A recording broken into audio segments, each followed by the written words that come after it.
Ini yang gundul-gundul, kamu salah kalau mau kaya masuk tentara.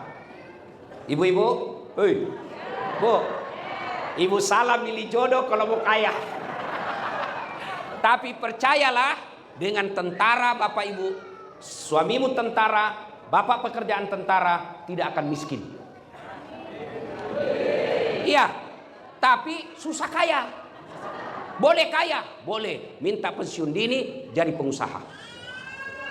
Jadi tentara, sudahlah. Kalau tentara itu tanggal 1 sampai tanggal 10 makannya apa? Sari laut. Tanggal 11 sampai 20 makannya apa? Sari mie. Turun sedikit. Tanggal 21 sampai 30 sari don. Obat sakit kepala. Gaji habis, cicilan belum lunas. Tapi saudaraku, soal kaya bukan soal banyaknya uang, tapi soal pandainya kalian bersyukur. Supaya kalian pandai bersyukur ya. Adik-adik ini tentara, boleh enggak kalian pakai baju seperti saya? Nah, adik-adik prajurit, boleh enggak pakai baju seperti saya?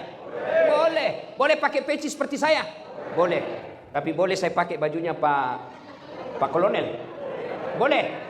Wah, ditangkap saya, Pak. Kenapa? Tentara palsu. Itulah rezeki kalian, tentara. Masih ingat waktu mendaftar? Masih? Berapa orang yang kalian kalahkan? Ratusan. Dan saudara-saudara sekalian yang ceramah di sini sekarang, saya pernah cita-cita jadi akabri. Daftar saya Jalan Garuda, Makassar, depan kantor Pertamina. Saya pergi daftar, tidak lulus. Kenapa? Ceper. Makanya saya tadi lihat ada juga tentara pendek-pendek ini. Mirip-mirip aja tinggiku ini. Ya, saya protes kepada Allah waktu itu. Ya Allah, kenapa kau lahirkan saya dalam keadaan pendek? Kau tidak rugi jadi Tuhan kalau kau tambah 1 senti. Teman saya, komandan, lulus. Dia polisi. Sekarang dia, kalau di sini tentara letkol, dia AKBP, reserse, pakai baret merah, Polda Sulawesi Barat. Saya lulus jadi ustadz karena gagal jadi akabri, pakai baret putih. Tapi alhamdulillah dengan baret putih yang saya pakai, mulai baret merah sampai Kopassus, kucaramai kau semua. Berarti jangan pernah sangka buruk dengan apa yang Allah kasih kalian. Waktu mendaftarkan mau semua jadi tentara, ya toh? Tapi ada temanmu yang tidak lulus. Itulah rezeki. Hei, bu, ibu, mau enggak saya kasih iPhone? iPhone 15 1 tera. Mau ibu? Mau. Tapi begitu saya kasih ibu langsung tuli. Mana yang mau tadi? Ya toh? Berarti yang mahal bukan handphone. Yang mahal telinga. Dan hebatnya ini telinga, tempatnya bagus. Pernah enggak Bapak Ibu bayangkan bagaimana seandainya telinga satu dibawa ketek? Halo, siap komandan? Di mana kau? Iya, dia komandan. Iya. Maka kita ucapkan alhamdulillah. Bu, iPhone 15 itu yang membuat dia mahal karena kameranya. Kamera ada namanya tele, lensa. Itu puluhan juta harganya. Berarti yang mahal ini handphone bukan kamera, tapi apa? Mata. Biar punya kamera, lensa, harga 100 juta, tapi tidak bisa melihat. Kau mau apa? Berarti yang mahal bukan handphone, yang mahal bukan lensa, yang mahal Allah kasih kita mata. Hebatnya lagi ini mata, autofokus. Bapak lihat waktu pertama tadi kameraman saya pasang, itu nak putar-putar itu dulu. Kenapa? Mau dilihat fokusnya baik atau tidak. Karena kalau tidak fokus, suaranya ada, gambarnya kabur. Ibu, ini mata autofokus, tidak perlu kau putar-putar. Begitu buka, komandan, siap komandan. Bagaimana seandainya harus diputar? Ditembak duluan maka sama musuhmu tuh, baru kau putar. Waduh. Iya toh? Hebatnya lagi nih mata, dia bisa bedakan mana istri, mana tetangga. Coba kalau tidak bisa dibedakan prajurit. Kenapa ini malam minggu lain-lain? Wih, ternyata Satpol PP. Maka kita ucapkan alhamdulillah. Dedek kenal Rizky Ridho? Rizky yang pemain bola kemarin? Kenal? Tahu apa? Rizky Ridho. Kenal Lionel Messi? Kenal? Tahu? Itu gajinya Lionel Messi dikumpul kalian semua satu markas ini belum mengalahkan gajinya Lionel Messi 1 bulan. Apakah dia hebat? Bukan. Karena Allah kasih lutut yang bisa bengkok. Mana bisa Lionel Messi jago kalau lututnya tidak bisa bengkok? Masa main bola begini? Maka yang mahal bukan bola, bukan skill, yang mahal lutut. Begitu juga kalian tentara.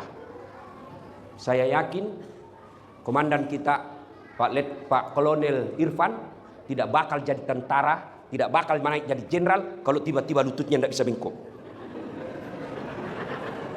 Maka tetap bersyukur dengan mengucapkan alhamdulillah. Saya tanya ibu-ibu nih, jawab dengan jujur. Bu, kenapa ibu bisa hadir di pengajian ini? Karena suami ibu tentara. Iya toh? Coba kalau suamimu Satpol PP di luar, tidak boleh kau masuk di sini. Maka bersyukur dengan mengucapkan alhamdulillah. Tapi suamiku jelek, Ustaz. Ya jodohmu, takdirmu itu. Kenapa? Karena kalau dia cakep, dia malu jalan sama ibu. Kenapa? Karena ibu juga jelek.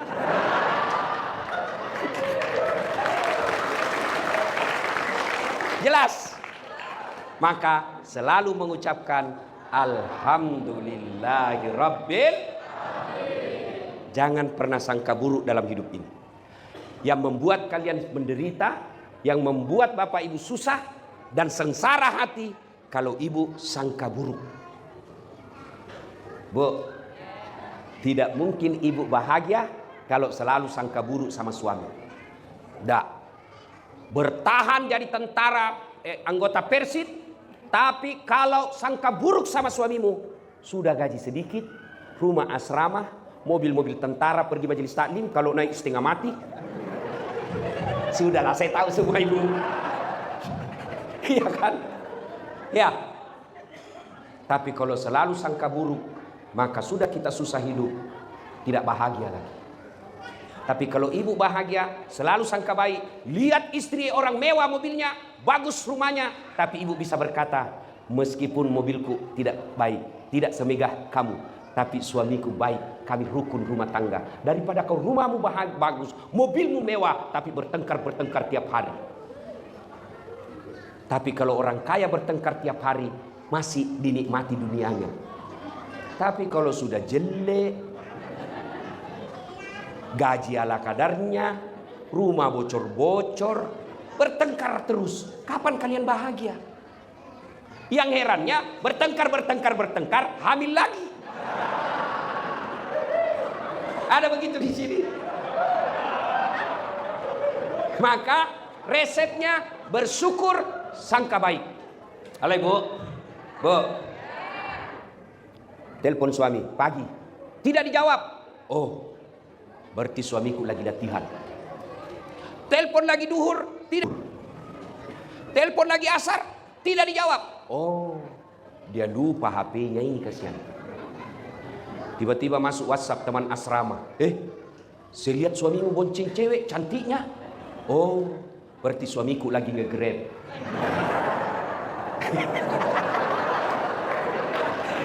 Tanda perasaan toh?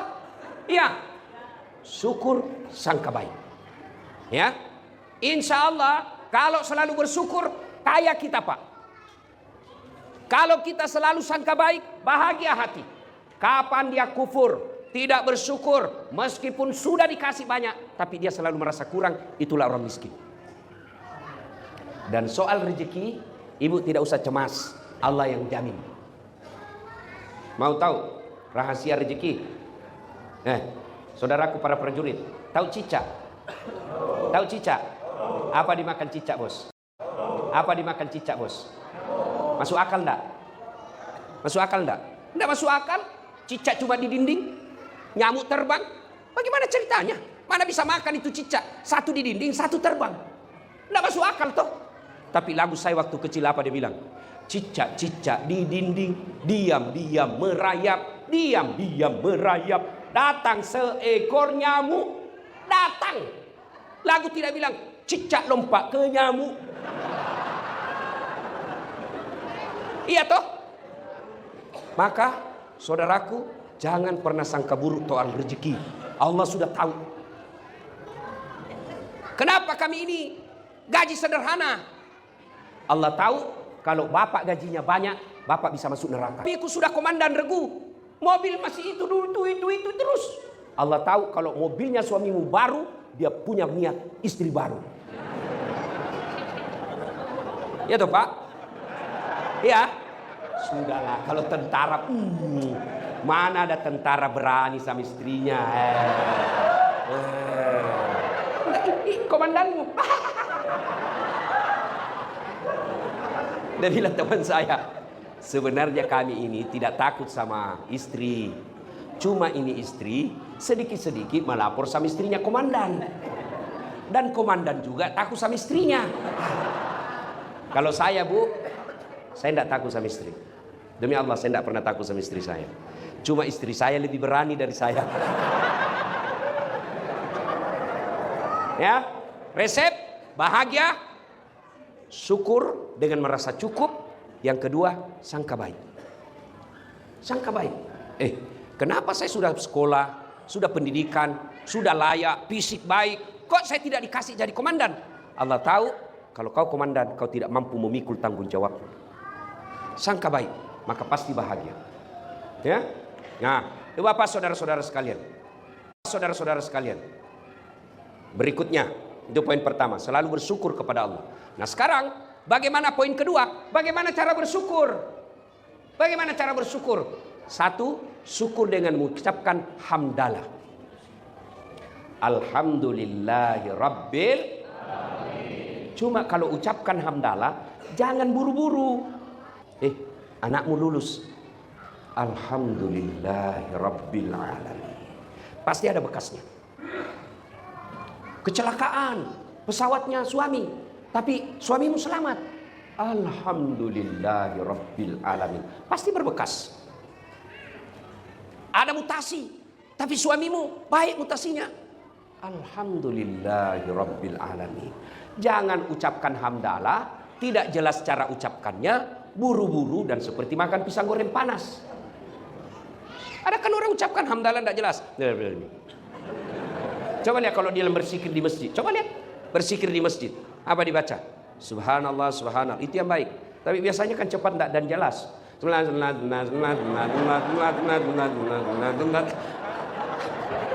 Kau ketawa karena membayangkan dirimu semua toh?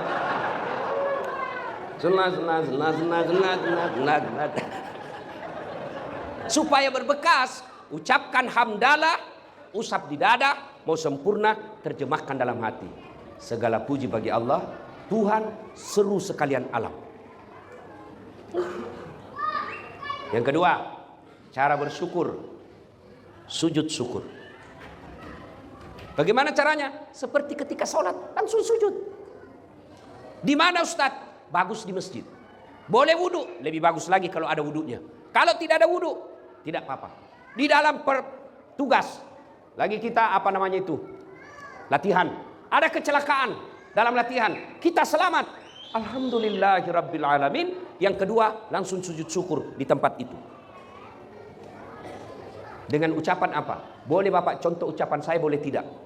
Begini, ya Allah, terimalah sujud hamba ini sebagai tanda syukur hamba kepadamu atas nikmat yang kau berikan kepadaku. Saya terbebas dari bencana ini.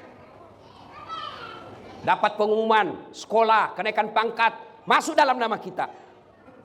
Alhamdulillahirabbil alamin. Sujud syukur. Yang kedua cara bersyukurnya, bertafakkur.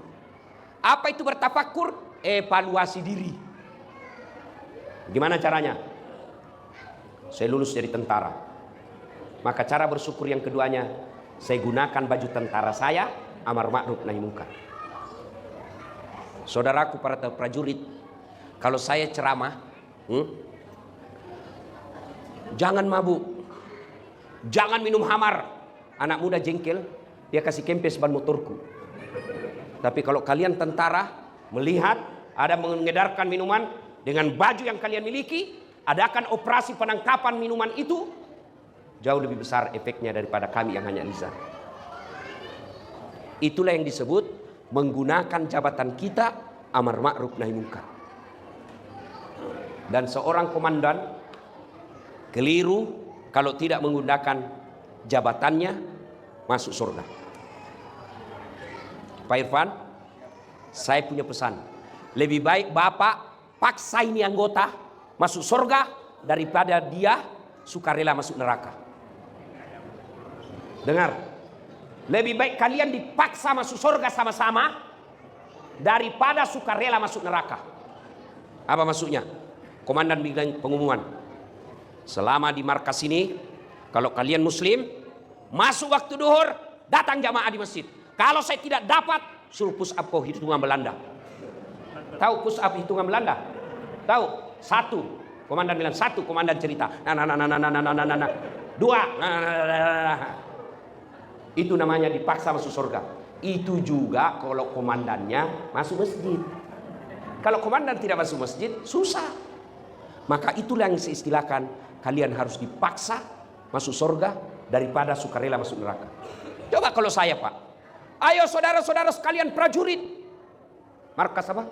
1. Grup TKTPA 1. Ayo, mari berjamaah. Tidak ada yang datang. Tapi begitu Pak Irfan katakan, semua pasukan muslim datang berjamaah. Belum azan sudah ada di tempat, Pak. Itulah yang disebut menggunakan jabatan untuk ngajak orang masuk surga. Dan kalau kami masuk surga para ulama masih ngantri, Pak. Kenapa ngantri? Banyak anggota. Ulama Indonesia masuk surga masih ngantri toh, Pak. Ulama Jawa Timur, ulama Jawa Barat, ulama Sulawesi Selatan, ulama NU, ulama Muhammadiyah, ulama MUI masuk surga tapi ngantri. Tapi begitu malaikat mengatakan, komandan regu 1, grup 1, Kopassus, silakan masuk surga. Tidak perlu antri, sendiri Pak Irfan. Kenapa? Tidak ada saingan. Iya toh? Maka saudaraku, kalian diberikan amanah sebagai komandan. Cara bersyukurnya, jadikan komandan pangkat jabatanmu mengajak orang amar ma'ruf nahi munkar. Nah sekarang, karena waktu yang terbatas, itu bagi prajurit. Ibu-ibu, bagaimana cara bersyukur menjadi istri Persid? 1, jadi istri yang soleha. Kata Nabi, perempuan itu paling gampang masuk surga. Cuma yang membuat dia gampang masuk neraka 2 perkara. Ini yang menyebabkan perempuan gampang masuk neraka. Apa itu? 1, tidak bisa jaga lisannya.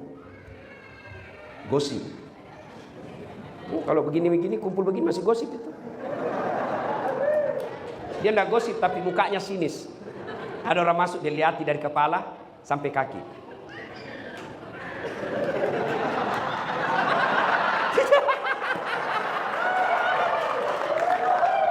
Dia tidak gosip tapi sinis.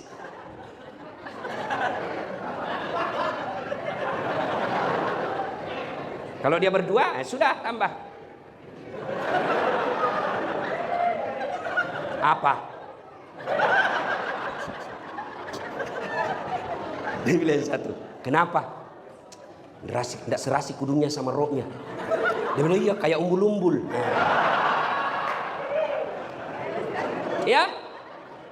Kalau pagi-pagi dia keliling tawaf. Keliling komplek tawaf. Cari bahan dia. Ya toh? Ustadz aja dia gosip. Saya aja masuk tadi ada yang gosip, itu juga bajunya yang di YouTube.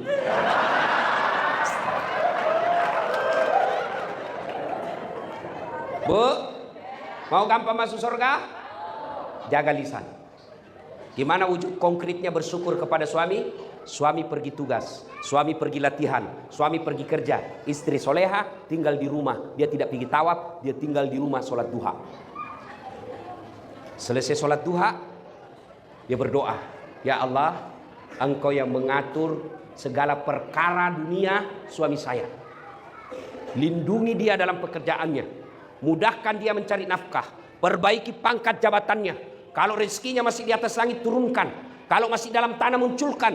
Kalau masih jauh, dekatkan. Kalau masih sedikit, cukupkan. Dan yang lebih penting, berkahkan. Ya Allah, aku ikhlas menjadi istri Persit, tapi pelihara suamiku. Sudah itu ke WhatsApp suamimu, Bang, jangan menghalalkan segala cara, jangan putus asa cari nafkah. Baru saja kudoakan engkau dalam sholat duhaku, semoga engkau dalam lindungan Allah. Salam sayang dari istrimu di rumah. Itu prajurit kalau dapat seperti itu, dia kasih lihat semua temannya. Istri saya dong. Ibu, pernah WhatsApp begitu suamimu?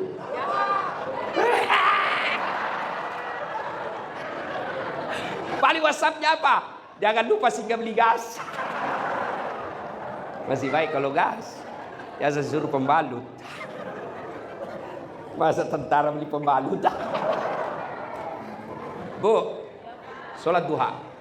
Bu, sholat duha. Saya tidak tahu caranya, Ustaz. Caranya sama sholat tarawih, sama sholat yang lain, cuma beda niat. Saya pergi tanya, kenapa tidak jadi sholat, Dek? Saya lupa salinya, Ustaz. Tidak harus kau hafal itu sali. Niat itu, Bapak baru tinggalkan ruangan, baru tinggalkan posko, ada dalam hati, saya mau sholat duha. Itulah sholat duha. Ibu, dari duduk, berdiri, saya mau sholat duha. Itulah niat. 2 rakaat. Tidak tahu bahasa Arab, ini sudah begini. Cara praktisnya saudaraku. Berdiri tegak, menghadap kiblat, bilang saja dalam hati, Tuhan, sholat duha ya Allah.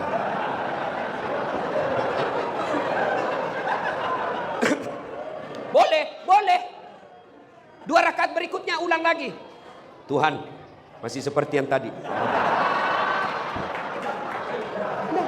Bu, Ibu, besok sholat duha ya? Bisa? Bayar enggak? Enggak.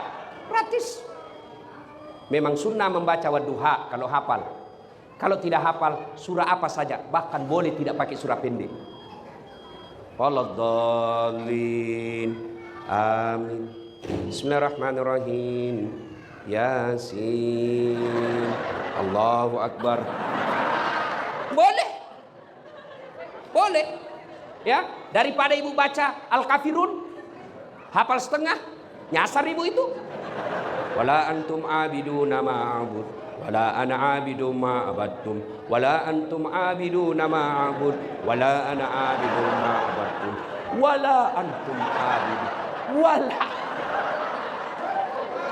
Ya, dah. Sholat duha. Kalau mau bersyukur sebagai istri tentara, bantu suami cari nafkah, sholat duha paling efektif.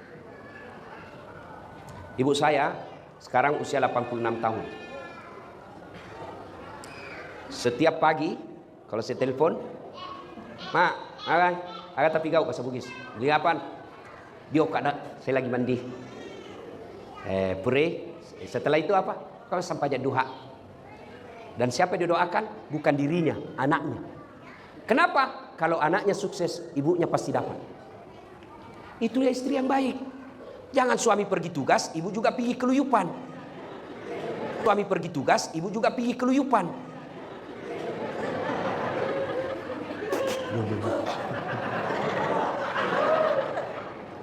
Ikut campur urusannya orang. Oh iya. Padahal tidak tahu itu. Ya. Bener. Itu ibu kalau selalu ikut campur, hidupmu nanti seperti takdirmu tauge. Tahu tauge? Ibu tahu tauge? Tauge kan suka ikut campur. Gado-gado ada. Pecel. Apalagi makanan khasnya Sunda. Karedok ada. Apalagi? Tahu isi ada. Karena dia selalu ikut campur, Allah takdirkan hidupnya toge semua bengkok. Jadi kalau ada di asrama ibu-ibu pagi-pagi gosip, teriaki saja toge ini. Ya, sudah masuk Isya. Sudah? Belum? Kau bohong lagi. Itu sudah ada tadi bunyi-bunyi. Satu lagi. Kalau ibu mau bersyukur sebagai istri tentara, buat suamimu tenang hatinya. Karena kami suami cari nafkah bisa sukses kalau hati tenang. Kalau suami ngomel, pulang dari kantor dimarah-marahi. Ini dulu yang ibu tahu. Ibu pikir gampang jadi suami. Menderita kita jadi suami, Bu. Di kantor, di sini dimarah-marahi sama komandan. Siap salah komandan. Ditendang, siap salah komandan. Siap salah komandan. Datang sama istrinya dan cerita, kenapa kau tidak lawan? Apa mau dilawan dia komandan? Sampai warung kopi dikejar-kejar tagihan. Di jalan dimaki-maki. Di rumah dihina sama istri. Coba itu jadi suami. Kalau suamimu pergi, Grab, kempes bawa mobilnya, dia tidak telepon itu istrinya. Kenapa? Cukup saya yang menderita, jangan lagi istri saya. Itu toh. Saya tahu kalau itu. Ya, maka istri yang baik, datang suami, dia lagi marah-marah, maka istri yang baik. Pertama datang, buka sepatunya suami. Sudah itu duduk, kau peluk. Bila kamu di sisiku, hati rasa syahdu. Oh, kata suaminya, nggak rugi saya pilih kau, Dek. Masuk di kamar, berantakan kamar. Apa aja sih kau kerja ini, Dek? Peluk lagi dia, baru menyanyi lagi, Bu. Insaflah wah. Itu lagu-lagunya ibu-ibu dulu ya. Ya toh? Lagu-lagu ibu dulu kan nasihat. Kalau lagu-lagunya ibu-ibu sekarang apa? Cikampek, Tasikmalaya. Aku capek gak? Belen-belen. Ya sudah, karena waktu telah tuntas. Doakan saya sehat walafiat. Kita datang lagi di tempat ini. Amin. Terima kasih. Jadilah prajurit yang setia kepada Sabta Marga.